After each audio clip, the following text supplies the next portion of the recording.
Welcome to panyangis.com. We are just about to talk to Carey from News from the Shoes, which is a YouTube channel she set up after finding herself on Koh Samui for the COVID lockdown. The family have decided to stay here, so let's see how life is on Koh Samui for them. This is panyangis.com and we're going to speak to Carey from News from the Shoes. So now I'll talk to you. How are you today? Very good, thanks. You? Yeah, excellent. So we'll dive straight in there. Tell us initially how you came to be on Koh Samui. So, well, it's kind of a long story. I'll kind of try to wrap it up, but we decided that we wanted to leave our home in Switzerland and travel with our kids for a long time. We didn't know for how long. We still don't know. And we were choosing destinations where we want to start. And because we've been to Thailand many times before, I've been 4 times. I mean, not many, but for us, many times. And we just kind of felt like it's a good place to start because we know it a little bit, you know. We wanted to come to Southeast Asia. We've been to a couple of other countries, but I feel like Thailand is quite easy to start, you know, compared to maybe some other countries because the infrastructure is quite good, and you know, so we just thought that would be a good place with small children because we had a 5-month-old at the time. So we chose Koh Samui. We've never been to Koh Samui before. We actually were more in Koh Phangan and Koh Tao or Koh Lanta, but we chose Koh Samui just because we knew the medical facilities, kind of from what we read on Facebook. You know, we joined a couple of Facebook groups and they said the medical facilities are quite good in Koh Samui. And there was a group called Koh Samui Moms and Dads. And I just felt like they answer really quickly and you get this sense of community right away. And that kind of gave me kind of security to say, let's start there and then we'll just kind of see from there. You know, maybe we'll only stay a month in Koh Samui, maybe we'll kind of stay for longer. And that's how we kind of chose Koh Samui as our first stop. Mm-hmm. And when did you arrive, firstly? We arrived in February, 2nd of February of this year. Okay. And before the lockdown. Yeah, so it was about March time, if I remember correctly. It's quite forgettable now. But why did you decide to stay and not go back to Switzerland or not go anywhere else? Well, we sold everything back home, so we don't really have a home to go back to. So we would have gone back to live with my mother-in-law. That was one reason. I love her, but still prefer not to live with her for who knows how long. And the other thing was that we felt like it's not a good time to travel.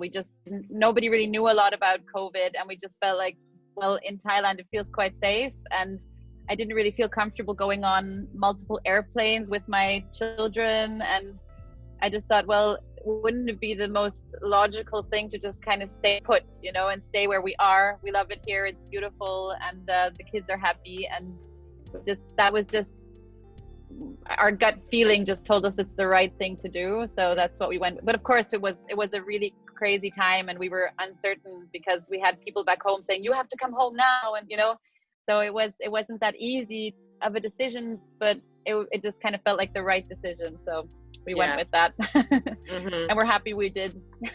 I bet you are, yeah. So News from the Shoes is your YouTube channel. You were running this before COVID, is that right, from what I can see? Yeah, we started back home in Switzerland. We started not as regularly. We didn't upload as often, but we kind of thought we knew we were going to travel, and we thought it would be nice to kind of start out earlier just to get some practice, you know, because a lot of people on YouTube say it's good you don't start out as somebody who knows what they're doing, you know, you start out with really amateur videos and we just thought, well, we can practice back home. And then once we start traveling, we maybe know a little bit more what we have to do, like how to film, what we want to see. And yeah, so it was kind of a practice round at home that we started 2 years ago. Mm-hmm. And now we've been posting more regularly since we've been traveling. Mm-hmm. Do you have any background in media or photography or that kind of thing?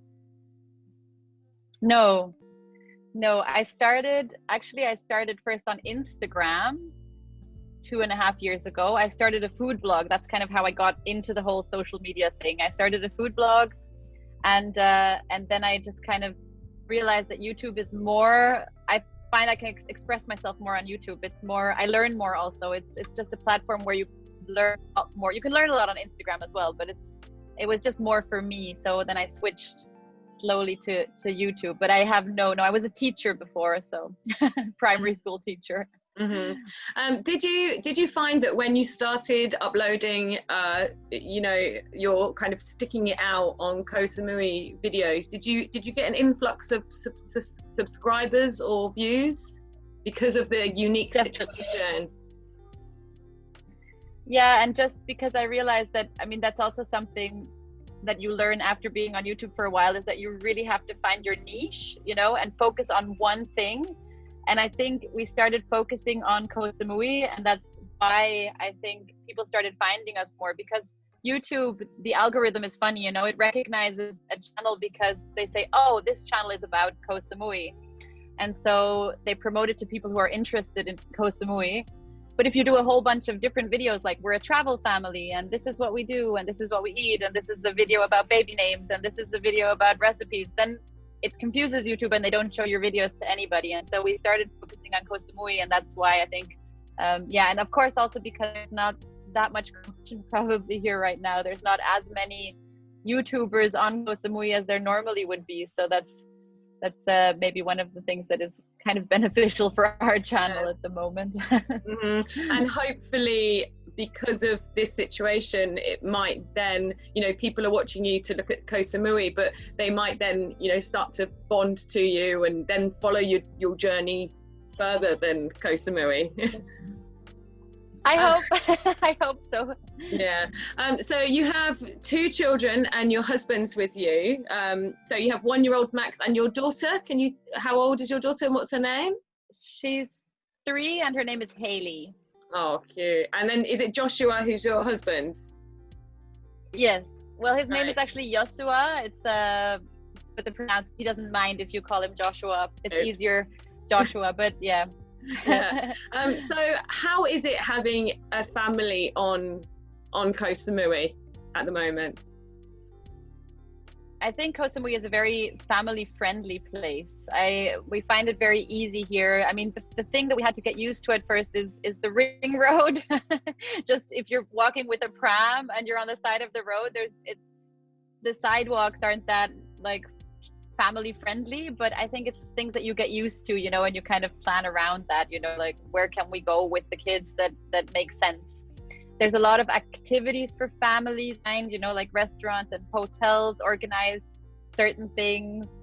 It took us a while when we came here first, because so far we've only ever been here as a couple without kids, and we were able to, go out in the evening and do all these things. And at the beginning we came here and we were like, oh, we're missing out on so many things, because we have kids, and we they need to be at home at a certain time. And so it took us a while to kind of accept the fact that it's totally different this time than when we were here without kids.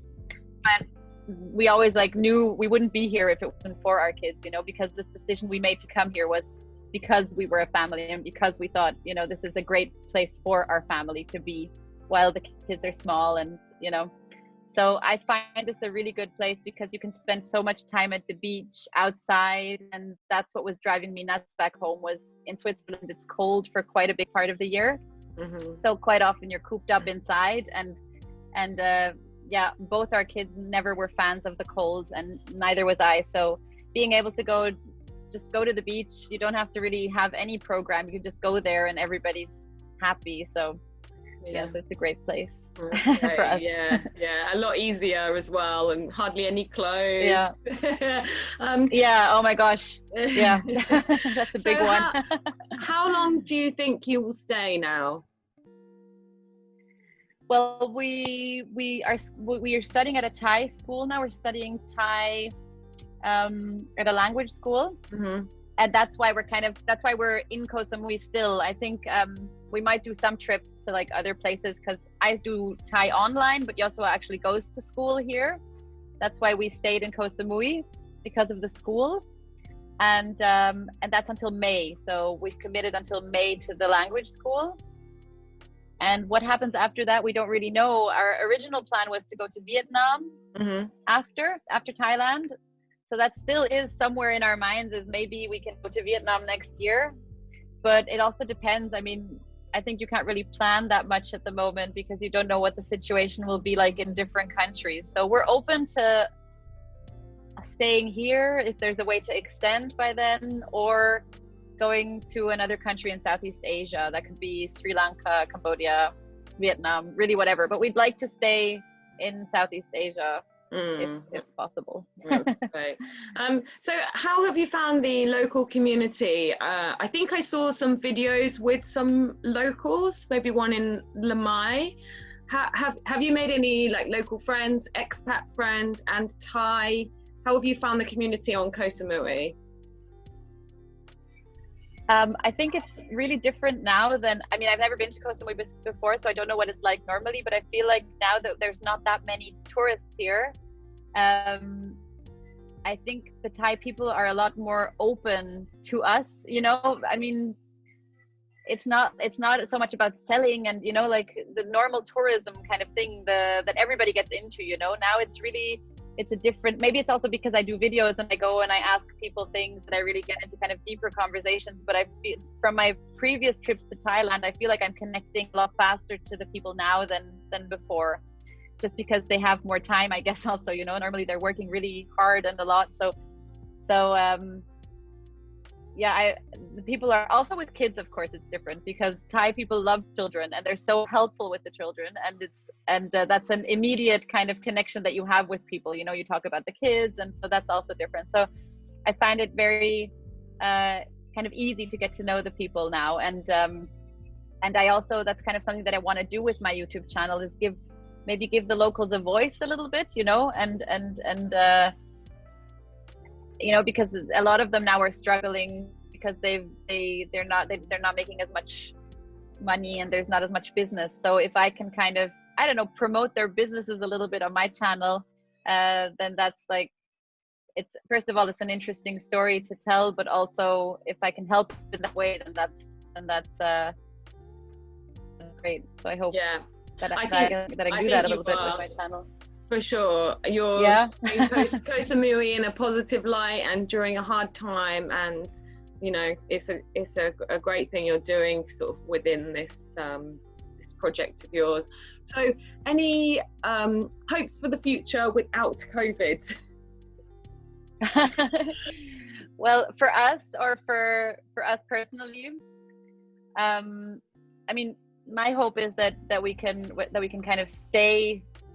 Yeah, that we can stay in Asia. That's kind of my biggest hope, because that's also our biggest, I mean, at the moment we're not worrying about it because it's figured out. For us, that's the one thing. And then for the country, I wish that tourists can come in again soon, because even though I find that the Thai people are being very positive, considering that it's a very difficult situation, you know, I find